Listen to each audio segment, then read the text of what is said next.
पुष्पकनगर smart city म्हणून ओळखली जाते. सिडको डेव्हलप करत आहे सध्या ते. तुम्ही बघाल गेली 3 वर्षातला तुम्ही आलेख जर बघितला तर या ठिकाणी 3 वर्षापूर्वी काहीच नव्हते. पूर्ण ओपन लँड होती. रोडचे काम चालू होते. त्या ठिकाणी आता जर तुम्ही बघितलं असेल तर पूर्ण पुष्पकनगरमध्ये बऱ्याचशा बिल्डिंगाचे कन्स्ट्रक्शन्स रेडी झालेले आहेत. ओसी आलेले आहेत. इन्फ्रास्ट्रक्चर डेव्हलप झालेलं आहे. तर पुष्पकनगरची ग्रोथ कशी झाली स्टेप बाय स्टेप. पुष्पकनगरची ग्रोथ सुरुवातीला सिडकोने रोड आणि जे आपल्या ड्रेनेज लाईन्स आहेत, जे पाण्याची लाईन्स आहेत, सिडकोची जे सेक्टर 10 मध्ये पुष्पकनगरमध्ये बघाल तर त्याच्यामध्ये सिडकोची बिल्डिंग सुद्धा तिथं पंप हाऊस सुद्धा रेडी झालेला आहे. त्यामुळे याची ग्रोथ झालेली आहे. ह्या 3 वर्षांमध्ये सिडकोने जे ठरवलेले होते की पुष्पकनगर हा एरिया स्मार्ट सिटी म्हणून डेव्हलप करायचा आहे.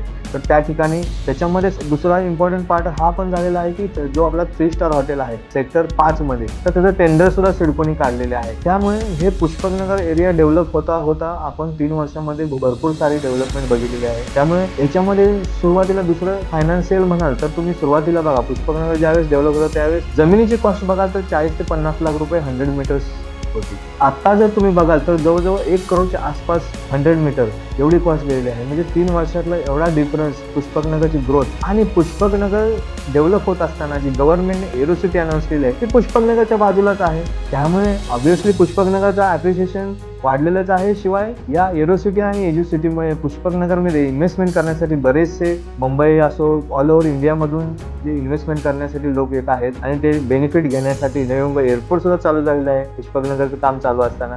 त्यामुळे पुष्पकनगरची ग्रोथ ही खूप चांगली होत आहे आणि तिथे इन्व्हेस्टरना चांगल्या प्रकारे ॲप्रिशिएशन मिळालेले पण आहे. आणि अजूनही तुम्ही तिथे इन्व्हेस्टमेंट कराल तर खूप मोठे ॲप्रिशिएशन तुम्हाला येणाऱ्या काळामध्ये दिसेल हे नक्की आहे.